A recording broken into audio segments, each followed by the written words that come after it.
सुप्रभात मंडळी. मी निलिमा पटवर्धन आणि सायबर क्राईम आणि ऑनलाईन फ्रॉड ही जी आपण एक मालिका सुरू केलेली आहे, त्यामध्ये गेल्या रविवारी पण एक मी वर्तमानपत्रात छापून आलेली या संबंधातली बातमी तुम्हाला सांगितली होती. आज अशीच एक बातमी तुम्हाला सांगते. ही आहे फेब्रुवारी 4, 2026 रोजी टाइम्स ऑफ इंडिया अहमदाबादमध्ये प्रसारित झालेली आहे. तर शीर्षक आहे, दुबईला 4 कोटी पाठवणारे जाळे उद्ध्वस्त. वेरावळ स्थित टोळीशी संबंधित 289 प्रकरण. अहमदाबाद CID गुन्हे सायबर सेलने सोमवारी किमान 289 ऑनलाईन फसवणूक प्रकरणांशी संबंधित सायबर फसवणूक जाळं उद्ध्वस्त केलं. तपासात आढळलं की मोठ्या प्रमाणावर रक्कम भारतातून काढून ती फॉरेक्स प्रीपेड कार्डच्या माध्यमातून दुबईतून रोख स्वरूपात काढण्यात आली. CID गुन्हे सायबर सेल गांधीनगर येथील पोलीस उपनिरीक्षक दिशा डाभी यांनी दिल्ली येथील फायनान्शियल इंटेलिजन्स युनिट म्हणजे FIU कडून मिळालेल्या माहितीनंतर 8 आरोपींविरुद्ध तक्रार दाखल केली. FIUनं गीर सोमनाथ जिल्ह्यातील वेरावळ शाखेत चालविल्या जाणाऱ्या 26 संशयास्पद बचत खात्यांची नोंद केली होती. या खात्यांमध्ये एकूण 1,29,00,000 एवढी रोख ठेवण्यात आलेली होती. पुढील तपासात आणखीन 2,97,00,000 अशी 54 बचत आणि चालू खात्यातून NEFT, RTGS आणि IMPS व्यवहारांद्वारे या खात्यात जमा करण्यात आल्याचं आढळलं. तपास अधिकाऱ्यांना आढळलं की देशांतर्गत स्तरावर पैशांचे थर तयार केल्यानंतर आरोपींनी सुमारे 4,26,00,000 रुपयांची रक्कम फॉरेक्स प्रीपेड कार्डमध्ये रूपांतरित करून दुबईमध्ये रोख स्वरूपात काढली. ही पद्धत सायबर गुन्हेगारांकडून परदेशात पैसा हलवण्यासाठी आणि तपास टाळण्यासाठी वापरली जाणारी नवीन पद्धत असल्याचं सांगितलं जात आहे. मोबाईल क्रमांक, IP पत्ते आणि Gmail IDच्या तांत्रिक विश्लेषणातून तपास अब्दुल पानवाला आणि मुस्ताक खनानी या दोघांपर्यंत पोचला. हे दोघेही वेरावळचे रहिवासी आहेत.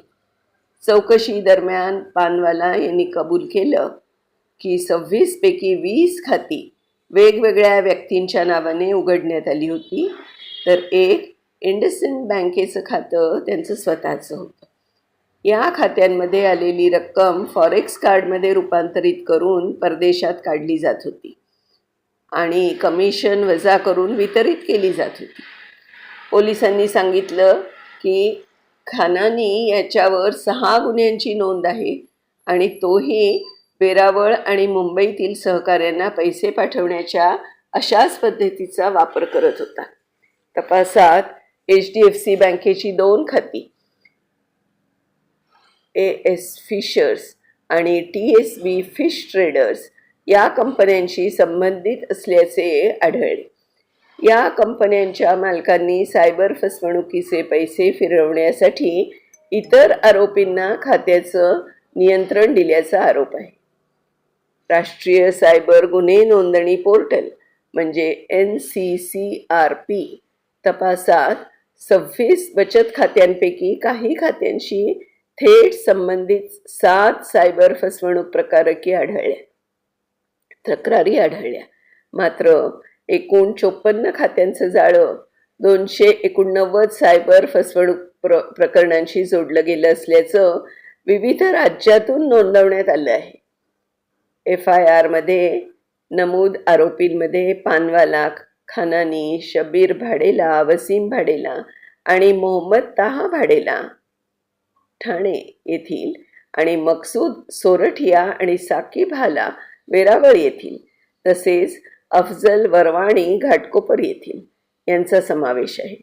या फसवणुकीची अंमलबजावणी 12 मे 2023 पासून सुरू झाल्याचं पोलिसांनी सांगितलं. तर मंडळी पहा, हे जे गुन्हेगार आहेत हे किती हुशार आहेत. त्यांनी केवळ नुसते पैसे घेतले या म्हणजे आपल्या इथल्या लोकांना फसवून असं नाही, तर ते पैसे त्यांनी फॉरेक्स कार्डद्वारे, प्रीपेड कार्डद्वारे त्यांनी ते बाहेरच्या देशात पण पाठवले. कमिशन वजा जाता त्यांनी उरलेले पैसे हडप केले, जेणेकरून इथे त्या संबंधात काही तपास होऊ देऊ नये म्हणून. तर गुन्हेगार अशी नवनवीन शक्कल लढवतच असतात. पण आपण पण हुशार राहायला पाहिजे, जागृत राहायला पाहिजे. अशा गोष्टी वाचनात आल्या की त्या इतरांच्या बरोबर शेअर पण करायला पाहिजे. कुठल्याही तऱ्हेने घाबरून तर जाता कामाच रे, परंतु अगदी शांत डोक्याने विचार करायला हवा. कुठलाही QR कोड, OTP हे जे आपले अगदी आजकाल आपण म्हणतो ना, या आपल्या महत्त्वाच्या किल्ल्या आहेत.